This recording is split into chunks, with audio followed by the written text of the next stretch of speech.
Salvation. It's one of the biggest words in the Christian faith, right? But what does it actually mean to be saved? Well, you might be surprised to learn there isn't just one simple answer. Instead, what the Bible gives us is this incredible gallery of powerful pictures or metaphors to help us understand. So let's step inside and take a look. So let's start right there with that huge question.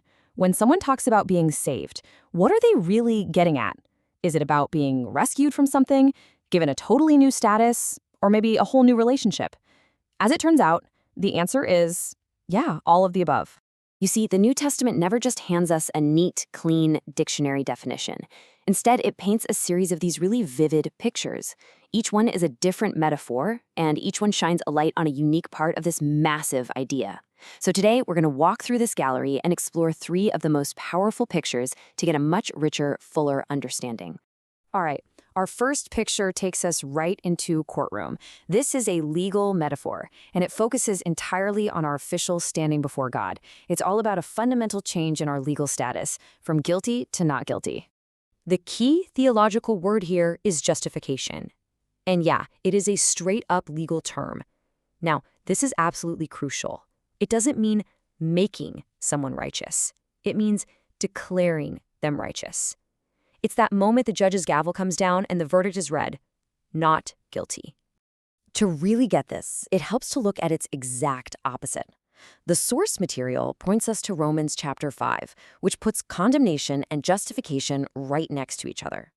Think about it. Where one action led to a verdict of guilty for everyone, another completely righteous action, Christ's obedience, leads to a verdict of not guilty, and with it, life. It's a total 180-degree reversal of what you'd expect. Okay, and here is where it gets really, really interesting. Theologians have this phrase for it, an already but not yet reality. The idea is that the future end-of-time verdict of not guilty is so rock solid, so certain, that it's as if God reaches back through time to apply that verdict to a believer right now. You are declared righteous today in advance of the final judgment. How cool is that? But this brings up a puzzle, right? How can a perfectly just judge declare guilty people not guilty without compromising his own justice? Well, this quote from Romans 3 gives us the key. God remains just because sin was punished. It was dealt with through the sacrifice of Jesus. So the crucial point is, God's justice isn't ignored or swept under the rug. It's completely satisfied, just in a way no one saw coming. Okay, let's move on to our next picture and see how this all builds. We're leaving the formal legal setting of the courtroom, and we're stepping into the deeply personal world of the family. This metaphor isn't about your legal status. It's about a radical change in your relationship. The big idea here is reconciliation, and this slide shows that journey perfectly. The starting point is hostility, a relationship totally broken by sin. But then, and this is key, God takes the first step. Christ's death removes the barrier, the thing causing all the hostility, and it leads to the final result, peace. That broken relationship is made whole again. And just look at this incredible contrast.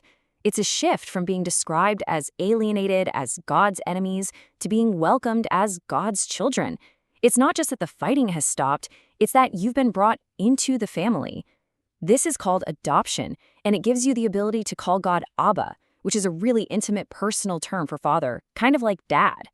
And you know, this whole idea of adoption was incredibly powerful in the ancient world. In that culture, it wasn't just some legal footnote.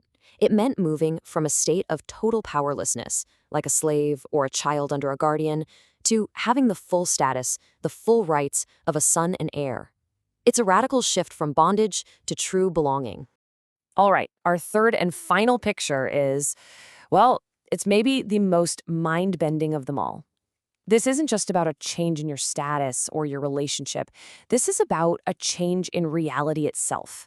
It's the idea of becoming a new creation. This verse from 2 Corinthians just perfectly captures the drama of it. This isn't about a renovation or some minor improvements. This is a total replacement. The old reality is gone, and an entirely new one has already begun.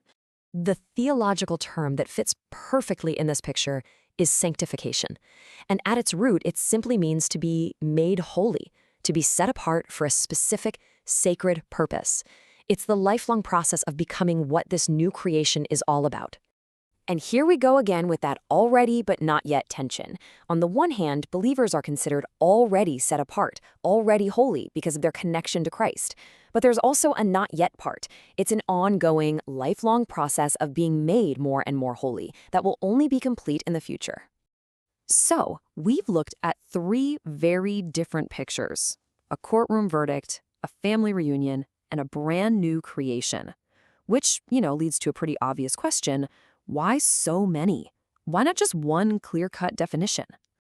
This table does a fantastic job of summarizing our little journey. The courtroom metaphor, it solves the problem of our legal condemnation and gives us the new reality of justification.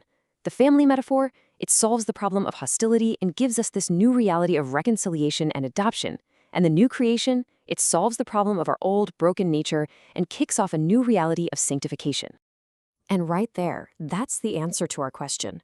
The concept of salvation is just so vast, so profound, that no single human metaphor could possibly contain all of it. You need the legal precision of the courtroom, the relational warmth of the family, and the transformative power of a new creation to even begin to grasp the full, dazzling picture. The key takeaway here is that salvation isn't some single, flat idea. It's a rich, multifaceted reality. So we're left with one final question to think about. In a world that's desperately looking for justice, for belonging, and for renewal, which one of these pictures speaks the loudest to you?